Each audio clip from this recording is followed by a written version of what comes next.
요엘서의 주제는 여호와의 날입니다. 여호와의 날은 이스라엘 백성에게 무조건적인 구원? 그렇지 않습니다. 오히려 여호와의 날의 성격은 크고 두려운 심판이에요. 1절 말씀을 같이 읽겠습니다. 시작. 시온에서 나팔을 불며 나의 거룩한 산에서 경고의 소리를 질러 이 땅 주민들로 다 떨게 할지니 이는 여호와의 날이 이르게 됨이니라. 이제 임박하였으니. 나팔을 불라. 이스라엘 백성들에게 나팔은 메시지를 전하는 도구인데요, 그 나팔 소리, 리듬, 길이에 따라서 그 메시지가 다 각각 다릅니다. 여기서 나팔을 불라. 근데요, 그 나팔은 계속해서 보니까 나의 거룩한 산에서 경고의 소리를 질르라. 경고의 나팔 소리예요.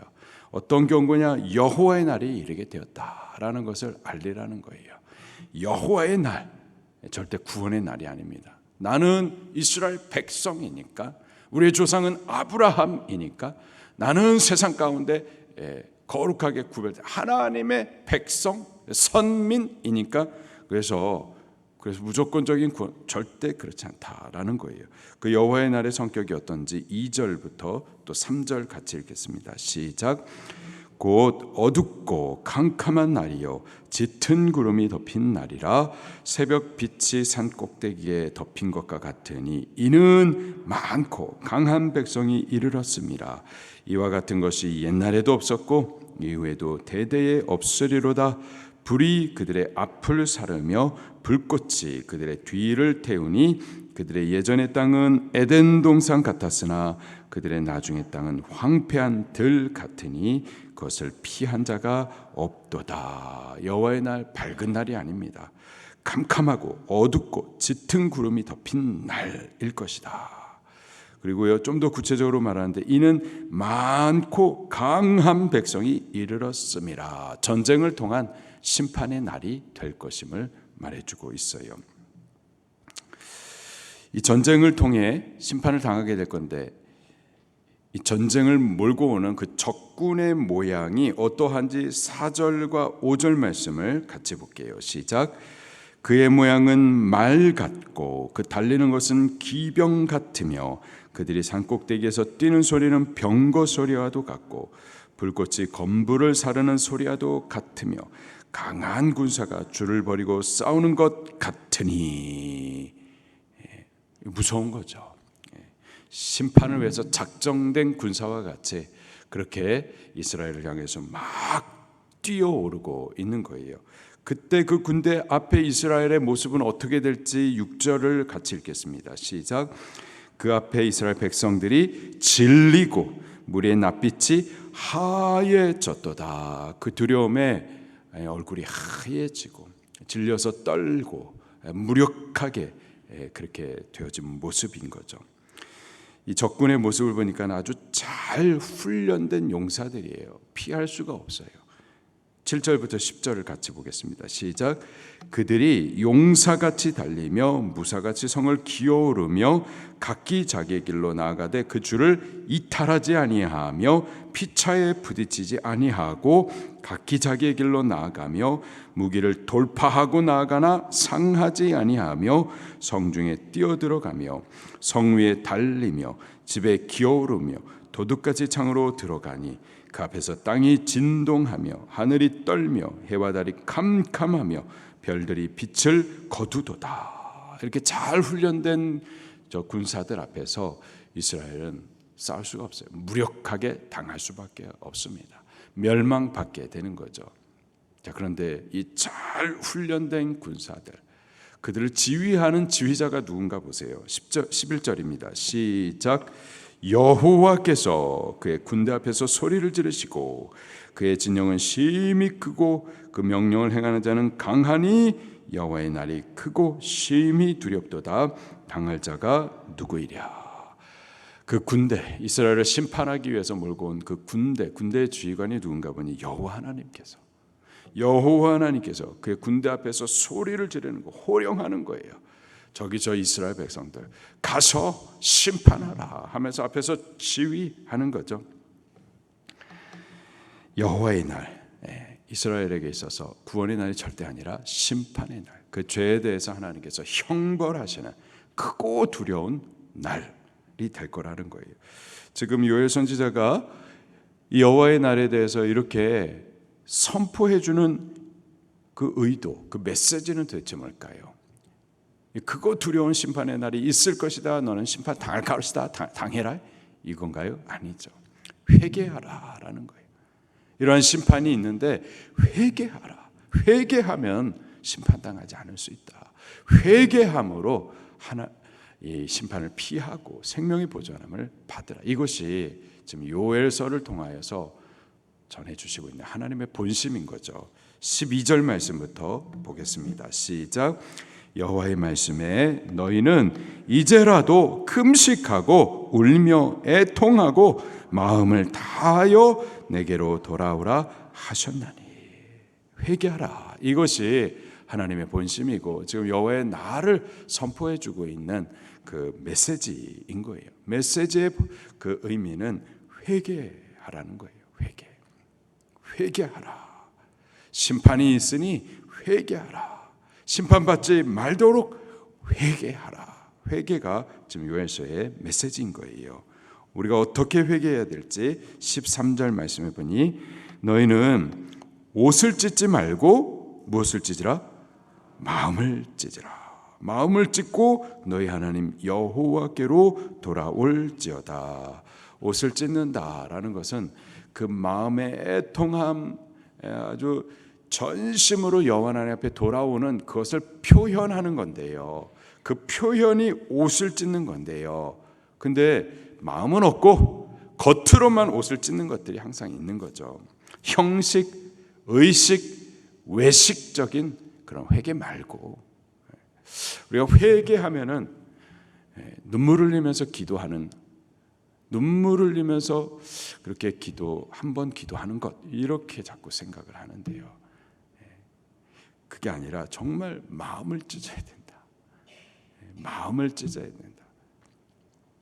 마음을 찢는다는 것, 우리 몸이 찢어지면 얼마나 아프겠습니까? 그렇게 찢어내 마음을 아프게 하고, 내 죄를 범했구나, 내 죄 때문에 저주가 임하는구나, 내 죄가 하나님의 눈을 찔러 아프게 하고 하나님의 마음을 때려 멍들게 하고 하나님으로 실망케 하였구나, 내 죄가 저주를 몰고 오므로 나로 인해서 내 가족이 이렇게 또 상하는구나, 마귀의 조롱거리가 되는구나, 주셨던 모든 복을 다 빼앗기고 지금 저주를 당하는구나. 아파하셔야 돼요. 우리나라가 하나님의 큰 은혜를 받았는데 무지한 백성들, 가난한 백성들, 하루하루 먹고 살기가 힘든 이 백성들, 무당과 장승들과 우상과 죽은 조상에게 묶여가지고 귀신에 시달리는 이 민족, 그래서 결국은 열강에 의해서 나라 빼앗긴 이 불쌍한 민족. 근데 하나님의 전적인 은혜로 하나님 알게 하시고 귀신으로부터 자유하게 해주시고 영적인 복과 함께 물질적인 많은 복을 받았는데, 근데 우리가 하나님을 버림으로 말미암아서 이 나라도 빼앗기게 되는구나. 우리 자녀들이 악한 문화에 의해서 그렇게 사로잡히고 도적질 당하는구나. 그 영혼들이 죽는구나. 아파하셔야 되는 거예요. 누굴 비판하는 게 아니라, 정죄하는 것이 아니라 우리의 죄를 아파하셔야만 하는 거죠. 아파하는 것으로만 끝나는 게 아니고요, 너희 하나님께로 어떻게 하라? 돌아오라. 회개하라. 이게 모든 선지서의 메시지예요. 하나님의 구약의 모든 메시지. 제발 돌아오라. 회개는 to return입니다. return, 돌아오는 거. 근데 그 방향이 중요합니다. 누구에게로 돌아오라? 여호와께로 돌아오는 거예요. 여호와께로 돌아온다라는 것은 여호와의 말씀으로 돌아오라는 겁니다. 돌아온다고 하는데 자기의 생각을 정해놓고서 이렇게 하면 되겠지 하면서 자기의 생각대로 돌아오는 경우가 많은데요. 아니요, 말씀으로 돌아오셔야 돼요. 말씀으로. 신앙생활도 자기 생각대로 하시는 분들이 많은데, 아니요, 말씀을 따르는 것이 신앙입니다. 말씀. 하나님은 이럴 거야 하면서 자기가 하나님을 만들어내는데요. 아니요, 말씀이 계시하시는 하나님, 그분을 뵙고 그분께로 돌아오는 것이 회개인 겁니다. 말씀으로 돌아오셔야 돼요. 말씀으로. 지금 우리 교회가, 한국 교회가 예배 안 하나요? 예배해요. 주일만 되면은 수없는 많은 분들이 수없이 많은 교회들로 가서 모여서 예배한다고요. 그게 유대인들에게는 없었을까요? 끊임없는 제사가 있었어요. 그 제단의 피가 강같이 흘렀어요. 근데 그게 회개냐? 아니요. 말씀으로 돌아와야 돼요. 말씀으로. 삶의 회개가 이어져야만 하는 거죠. 여호와께로 돌아오라. 이게 회개고, 이것이 요엘서의 메시지고요. 이것이 여호와의 날 심판으로부터 피할 수 있는 생명의 길인 거죠. 우리 회개하셔야만 합니다. 한국 교회가 좀 성도들이 죄를 그렇게 범해요. 말씀 없이 제 멋대로 신앙한다고요. 말씀 위에 신앙을 세우는 것이 아니라 자기 사상들 위에다가 말씀을 요만큼 저만큼 껴와가지고 그냥 그게 신앙인 줄 알고 그렇게 하면서도 불구하고 회개라는 말을 안 가르쳐줘요. 회개하셔야 돼요. 말씀으로 돌아오셔야 돼요. 말씀 위에 우리의 신앙을 세워야만 하는 겁니다. 자기 사상을 따라서 하나님을 만들어내고 그것은 우상 숭배예요. 죄악입니다. 심판받는 겁니다. 우리 말씀으로 돌아오셔야 됩니다. 말씀으로. 말씀 앞에 내 생각을 깨뜨리셔야 돼요. 내 길들을 돌이키셔야 되는 겁니다. 여호와의 말씀은 우리의 죄를 드러나게 하세요. 그러면은 아파하시고 그 말씀을 진리인 것으로 믿고 나를 부인하고 내 생각을 깨뜨리고 지금까지 살아왔었던 내 멋대로 신앙했었던 것을 부인하고 포기하고 말씀으로 돌아오셔야 됩니다. 우리가 여호와 하나님께로 돌아오면은 어떻게 될까요? 회복시켜 주십니다. 심판 아니라 복을 다시 주실 거예요. 왜? 그분은 어떤 분이신지 요엘이 이렇게 또 가르쳐 주십니다. 13절에 보니 그분은 은혜로우시며 자비로우시며 노하기를 더디하시며 인자가 크시사 뜻을 돌이켜 재앙을 내리지 아니하시나니. 할렐루야. 이런 말씀 좋으시죠? 이런 말씀 우리 한국교회가 늘 말하죠. 근데 이 말씀은 오직 회개하는 자들에게 주시는 말씀이에요. 회개하는 자에게 하나님께서는 은혜로우시며 회개하는 자에게 자비로우시며 회개하는 자에게는 하나님께서 노하기를 더디하시고 회개하는 자에게 인애가 크시사 저에게 심판하리라 하신 그 뜻을 돌이켜서 재앙을 내리지 아니하시고 복을 내려 주시는 겁니다. 회개는 믿는 우리에게 정말 너무나 큰 은혜의 수단인 거예요. 하나님께서 우리에게 베풀어 주신 큰 은혜의 수단, 회개인 거죠. 어떻게 회개해야 될지 15절 말씀에 너희는 시온에서 어떻게 하라? 나팔을 불어라. 나팔은 여러 가지 메시지를 전하는 도구인데 여기서의 나팔은 심판을 경고해 주는 나팔이 아니라 회개의 나팔. 우리 회개해야 된다. 살 길이 있다. 회복받을 길이 있다라는 소망의 나팔을 불라라는 거예요.